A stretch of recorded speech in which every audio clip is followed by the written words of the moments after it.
오즈의 마법사. 무서운 회오리 바람.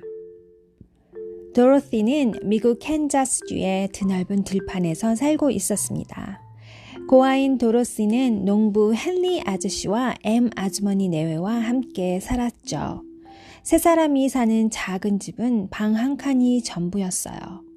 집 주위는 끝없이 이어지는 회색빛 들판뿐 나무 한 그루, 집 한 채도 눈에 띄지 않았어요. 다행히 도로시에게는 털이 길고 매끄러운 강아지 토토가 있었어요. 도로시는 작고 못생긴 코와 까만 눈이 귀여운 토토와 하루 종일 즐겁게 뛰어다녔습니다. 그날은 갑자기 북쪽에서 울부짖는 듯한 바람 소리가 들려왔어요. 들판의 풀들은 금방 닥쳐올 폭풍 앞에서 허리를 굽히고 있었죠. 문득 남쪽에서도 날카로운 바람 소리가 들려왔어요. 헨리 아저씨와 소와 말들이 있는 외양간으로 달려가 소리쳤죠. 여보, 회오리 바람이 오고 있어. 문간으로 달려온 엠 아주머니는 위험이 닥쳐온 것을 한눈에 알아챘어요. 도로시, 어서 마루 밑으로 피해라.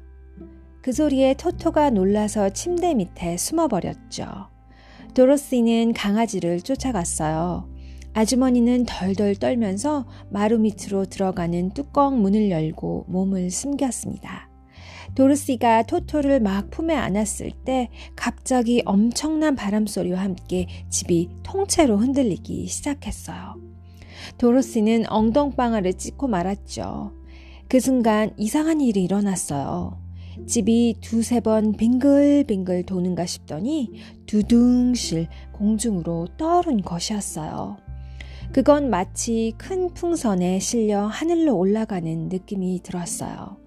북풍과 남풍이 정확하게 도로시네 집에 있는 곳에만 맞부딪혔고 그 바람에 도로시네 집은 거대한 회오리 바람에 휩싸이고 만 것이었어요. 집 주위에 부는 바람의 강한 압력으로 도로시네 집은 점점 더 높이 공중으로 떠밀렸고 마침내 회오리 바람의 꼭대기로 들려 올라갔어요. 집은 회오리 바람에 가볍게 실려서 아주 먼 곳으로 날아가기 시작했죠. 으르렁대는 바람 소리는 무서웠지만 처음에 빙글빙글 돌면서 요동치던 집은 이내 요람처럼 부드럽게 흔들리기 시작했어요. 몇 시간이 그렇게 흘렀을까요? 도로시는 집이 바닥으로 떨어져 산산조각이 나는 게 아닐까 두려워졌어요. 그러나 시간이 흘러도 그런 끔찍한 일은 일어나지 않았기 때문에 도로시는 그냥 앞으로 일어날 일을 조용히 기다려보기로 했습니다. 도로시가 조심스럽게 기어가 침대에 눕자 토토가 따라와 옆에 누웠어요. 집이 흔들리고 바람이 울부짖었지만 도로시는 눈을 감자마자 이내 골아 떨어졌어요. 먼치킨의 나라. 쿵! 하는 소리에 도로시는 활짝 잠에서 깨어났어요. 집은 이제 더 흔들리지 않았고 창문으로 햇빛이 비쳐 들어왔습니다. 침대에서 내려와 창문을 열어본 도로시는 눈이 휘둥그레졌어요. 집은 낯설고 아름다운 땅에 내려앉아 있었어요. 사방에 펼쳐진 푸른 풀밭에는 과일이 주렁주렁 열린 나무들이 서 있었어요. 예쁜 꽃들이 피어 있었고 새들의 노래와 시나물 소리도 들려왔어요. 도로시는 한동안 그 아름다운 경치를 바라보고 있었죠. 그때 남자 3명과 여자 1명이 나타났어요. 모두 끝이 뾰족하고 둥근 챙에 방울이 여러 개 달린 모자를 쓰고 있었어요. 남자들은 파란색 옷을, 여자는 흰 망토를 입고 있었죠. 도로시의 집까지 다가온 그들은 허리 굽혀 인사를 했습니다. 먼치킨의 나라에 오신 것을 환영합니다. 동쪽의 악한 마녀를 죽여서 우리를 해방시켜 주셔서 정말 고맙습니다. 도로시는 그 사람들이 무슨 말을 하는지 알 수가 없었어요. 뭔가 오해를 하시는 것 같군요. 저는 아무도 죽이지 않았는데요. 도로시의 말에 여자는 웃으면서 도로시의 집의 한쪽 귀퉁이를 가리켰어요. 아가씨의 집이 한 일이지요. 저 길 좀 보세요.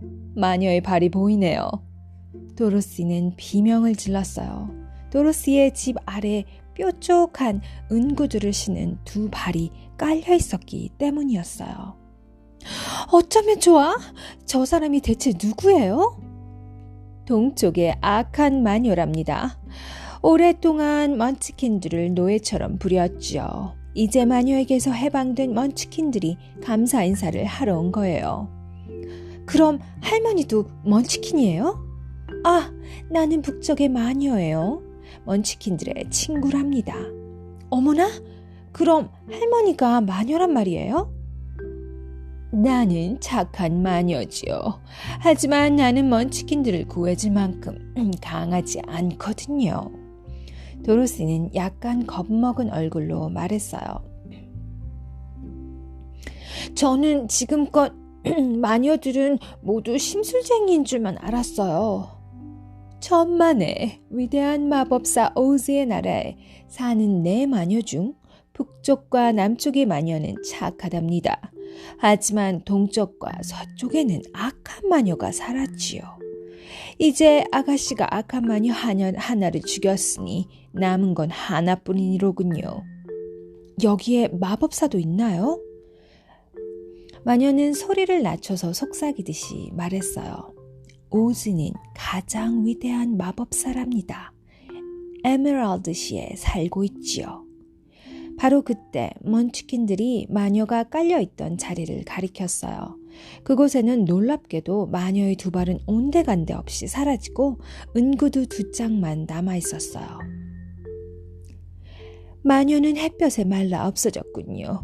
이제 은구두는 아가씨 것이랍니다. 마녀는 구두를 집어들어 도로시에게 주었어요. 분명히 이 구두에 마법이 있을 거예요. 도로시는 구두를 집안의 탁자 위에 올려놓고 다시 나와서 말했어요. 부탁이에요. 제가 살던 곳으로 돌아갈 수 있도록 좀 도와주세요. 먼치킨과 마녀는 모두 고개를 저었습니다. 먼치킨들의 설명에 따르면 이곳 동쪽에는 큰 사막이 있고 남쪽에는 무서운 괴물들의 나라가 있으며 서쪽은 윙키들의 나라인데 서쪽 마녀는 그곳을 지나가는 자들을 잡아서 노예로 만든다고 했어요. 착한 마녀가 말했습니다. 안 됐지만 아가씨는 그냥 여기서 우리와 함께 사는 게 좋을 거예요. 도로시가 울음을 터뜨리자 착한 마녀가 말했어요. 그럼 에메랄드시로 가보세요. 아마 오즈가 도와줄 거예요. 거기가 어딘데요? 이 나라의 한 복판에 있는 오즈가 다스리는 곳이에요. 어떻게 가야 하죠? 걸어갈 수밖에 없어요. 아주 긴 여행이 될 거예요. 내가 아가씨에게 입맞춤을 해드리죠. 어느 누구도 북쪽 마녀가 입맞춤한 사람을 감히 괴롭히진 못할 거예요. 도로시의 이마에 동그랗게 반짝이는 입술 자국을 남긴 마녀가 말했습니다. 노란 벽돌길을 따라가세요. 부디 오즈가 아가씨를 도와주길 빌게요. 먼치킨 셋은 숲속으로 걸어갔고 마녀는 발 뒤꿈치를 맞대고 한 바퀴 돌자 사라져 버렸습니다. 허수아비를 구해주다. 도로시는 파란색 바둑판 무늬가 있는 흰 옷으로 갈아입고 에메랄드시로 떠날 준비를 했습니다. 찬장에 있는 빵을 작은 바구니에 넣고 하얀 헝겊을 덮었죠. 악한 마녀가 남긴 은구두도 신어보았어요. 구두는 맞춘 듯 도로시의 발에 꼭 맞았어요. 토토, 에메랄드시로 가자. 위대한 마법사 오즈에게 캔자스로 돌아가는 길을 물어보면 돼. 도로시와 토토는 노란색 벽돌길을 따라 걷기 시작했습니다. 길가의 풍경은 여전히 아름다웠죠. 길 양쪽의 파란색 울타리 너머로는 곡식과 채소들이 풍요롭게 자라고 있었어요. 밤이 되자 도로시는 어느 친절한 먼치킨의 집에서 하룻밤을 묵게 되었어요.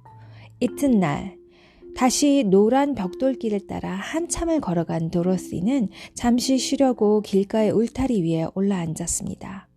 울타리 너머 옥수수 밭에는 장대에 높이 달린 허수아비가 있었어요. 헝겊자루 속을 집 뭉치로 채워서 만든 허수아비는 먼치킨들의 낡은 모자와 옷을 걸치고 있었지요. 허수아비가 한눈을 찡긋하며 말했어요. 안녕? 날씨가 좋지? 도로시는 놀란 얼굴로 물었어요. 어머나?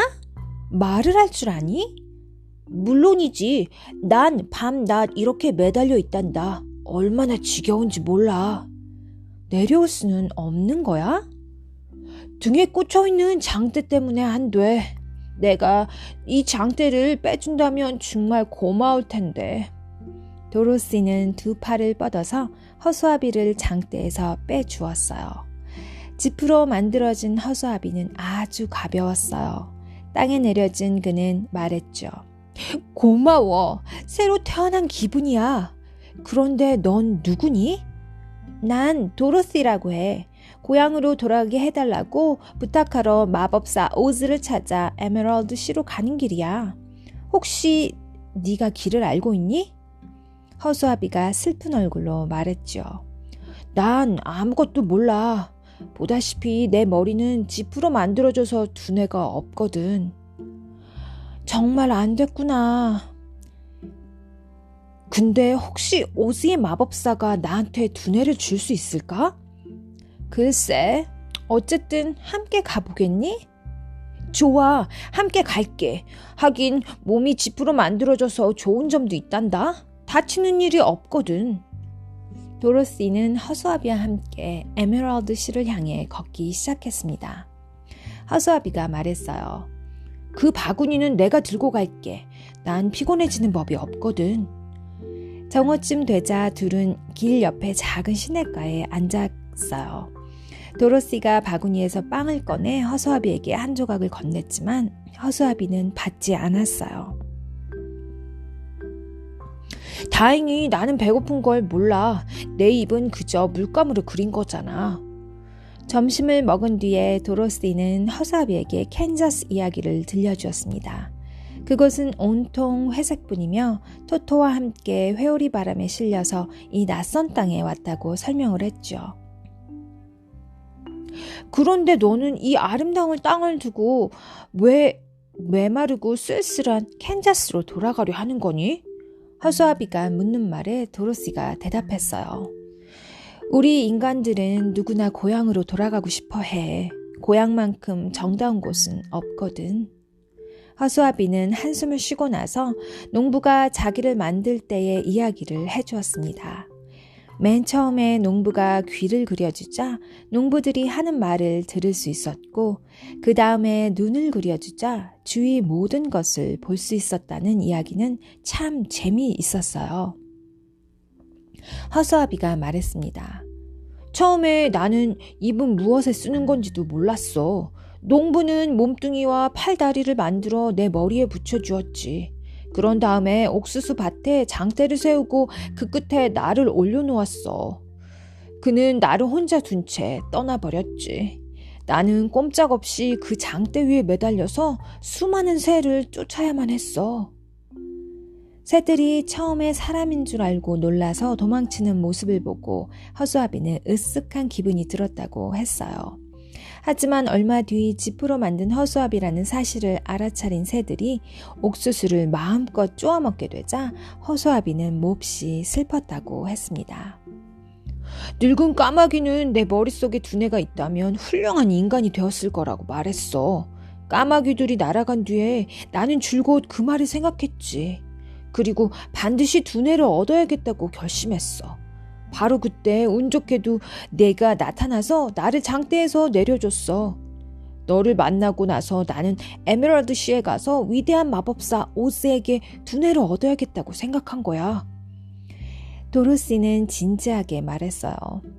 나도 네가 두뇌를 가지게 되면 좋겠어. 자, 이제 다시 길을 떠나자. 저녁 무렵에 도로시와 허수아비는 나무가 빽빽히 들어찬 숲으로 접어들었습니다.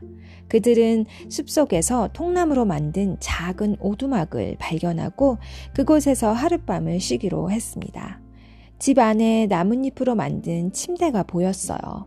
도로시는 토토와 나란히 침대에 눕자마자 잠에 골아 떨어졌습니다. 결코 지치는 일이 없는 허수아비는 맞은편 구석에 우두커니 선 채 아침이 오기만을 기다렸어요. 양철 나무꾼을 구해주다. 이튿날 아침, 도로시가 길을 떠나려는데 신음소리가 들려왔어요. 도로시가 몸을 떨면서 물었죠. 이게 무슨 소리야? 나무 사이로 반짝이는 무언가를 발견한 도로시는 놀라서 비명을 질렀어요. 반쯤 베어낸 큰 나무 옆에 도끼를 치켜든 사람이 있었어요. 온몸이 양철로 만들어진 그 사람은 꼼짝도 않고 가만히 서 있었어요. 난 1년 동안 여기서 신음소리를 냈지만 아무도 구해주질 않았어. 양철 나무꾼의 말에 도로시가 다정하게 물었죠. 어떻게 도와주면 돼? 내 관절에 기름을 쳐줘. 온통 녹이 슬어서 움직일 수가 없거든. 저기 오두막 선반에 기름통이 있어. 도로시는 재빨리 오두막에서 기름통을 찾아왔습니다. 그리고 양철 나무꾼의 목과 손과 발이 이어지는 곳에 기름을 쳐주었어요. 허수아비가 심하게 녹슨 양철 나무꾼의 머리를 이리저리 돌리고 손목과 팔을 구부렸다 펼 수 있게 도와주었죠. 양철 나무꾼은 한숨을 내쉬며 도끼를 나무 곁에 내려놓았습니다. 아, 이제 살 것 같아. 양철 나무꾼은 도로시와 허수아비에게 몇 번이고 고맙다고 말을 했습니다. 너희는 내 생명의 은인이야. 그런데 어떻게 여기까지 오게 됐니? 마법사 오즈를 만나러 에메랄드시로 가고 있어. 나는 고향으로 가게 해달라고 부탁할 거야. 허수아비는 두뇌를 넣어달라고 부탁할 거고. 잠시 생각에 잠겼던 양철 나무꾼은 말을 했습니다. 오즈가 나에게 심장을 만들어줄 수 있을까? 나도 함께 가서 오즈에게 심장을 넣어달라고 부탁하고 싶어. 도로시와 허수아비는 기꺼이 찬성했죠. 그래서 양철 나무꾼은 도끼를 어깨에 메고 길을 나섰어요. 기름통은 도로시의 바구니에 넣어두었죠. 숲속을 걷는 동안 양철 나무꾼은 자기 이야기를 들려주었어요. 난 나무꾼이었는데 아주 아름다운 먼치킨 아가씨와 사랑에 빠졌어. 하지만 아가씨의 할머니가 우리의 결혼을 반대했지. 착한 아가씨에게 요리와 집안일을 계속 시킬 속셈이었어. 그 노파는 동쪽의 악한 마녀한테 우리 결혼을 방해해달라고 부탁했어. 마녀는 내 도끼에 마법을 걸었지. 어느 날 도끼가 손에서 미끄러져서 내 왼쪽 다리를 잘랐어. 나는 땜장이에게 찾아가 양철로 새 다리를 만들어달라고 했지. 그러자 도끼는 내 오른쪽 다리마저 잘라버렸어. 이번에도 땜장이가 양철 다리를 만들어 주었어. 마법에 걸린 내 도끼는 내 두 팔과 머리까지 잘랐어. 그때마다 땜장이가 내게 새 팔과 새 머리를 만들어 주었지. 도끼는 마침내 내 몸통을 둘로 쪼개고 말았어. 땜장이는 내 몸도 양철로 만들어 주었는데 그만 내 심장이 없어지고 말았어. 그래서 먼치킨 아가씨를 향한 사랑도 함께 없어져 버렸지. 게다가 양철이 몸이 된 뒤로부터 내 몸의 이음매가 녹슬지 않도록 기름을 쳐야만 했어. 그런데 어느 날 숲속에서 그만 소나기를 만나서 몸이 녹슬어 버렸고 너희가 구해줄 때까지 꼼짝없이 서 있었던 거야. 도로시는 양철 나무꾼이 왜 그토록 심장을 가지고 싶어 하는지 이해할 수 있었습니다.